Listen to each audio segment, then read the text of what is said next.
L'association Fromage de Terroir est partie aujourd'hui à la rencontre d'Augustin Denoux. Bonjour. Augustin est un crémier fromager qui a opéré un changement professionnel il y a quelques années. Et aujourd'hui, il va nous parler de son livre, un magnifique livre qui s'appelle Fromage sauvage. Et nous le remercions. Alors, Augustin, explique-nous, s'il te plaît, pourquoi tu as intitulé ton livre Fromage sauvage et qu'est-ce qui se cache derrière le concept de sauvage? Oui, c'est vrai que ça peut être un petit peu étrange de se dire fromage sauvage. Ça va pas, évidemment, je ne vais pas parler de fromages qui vont pousser dans les arbres. L'idée de parler de fromage sauvage, c'était de véhiculer des valeurs qui nous sont chères, nous à la fromagerie Escudier, et puis pour beaucoup d'autres crémiers fromagers. C'est des fromages qui sont au lait cru, issus de terroirs vivants, avec notamment des animaux qui sont des animaux à race à petits effectifs, ça veut dire des animaux qui ont quasi disparu. Et puis également parler des levains naturels, des levains indigènes qui servent à faire du fromage.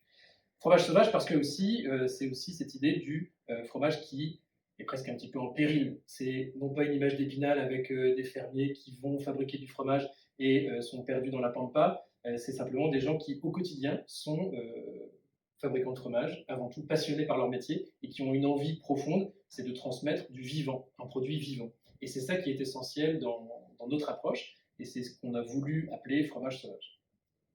Aujourd'hui, il y a quand même un paradoxe en France sur la façon dont on a envie de mieux s'alimenter et puis la façon dont on consomme. Euh, Comment tu peux faire et comment tu penses pouvoir t'y prendre pour dépasser un petit peu le cercle des convaincus finalement?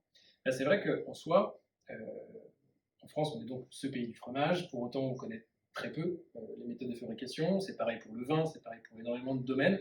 Et le but de ce livre, Fromage sauvage, c'était aussi de remettre en avant quelque chose qui est primordial, c'est l'imaginaire. L'imaginaire, la poésie, la beauté de ces paysages, grâce aux photos d'Erwan Balança, c'est ça qui est essentiel, c'est-à-dire que les photos d'Erwan, il les prend à différents moments, à différentes ambiances. Il va y avoir très tôt le matin, des clairs-obscurs, le soir aussi, un peu entre chien et loup.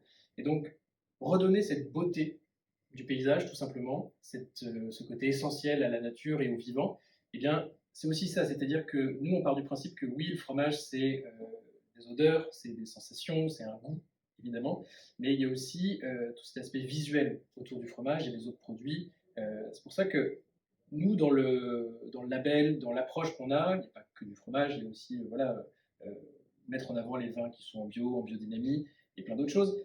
Nous, c'est ça, c'est-à-dire on n'est pas là pour prêcher les convaincus, on est juste là pour dire aux gens, regardez comme les choses sont belles et ça nous appartient à tous, c'est un bien commun. Et donc, c'est essentiel de les défendre, se battre pour préserver tout ça. C'est ça qui est véritablement primordial et que le livre, c'est avant tout un livre de photographie avec des textes, évidemment, mais l'essentiel, c'est de retrouver le sens du beau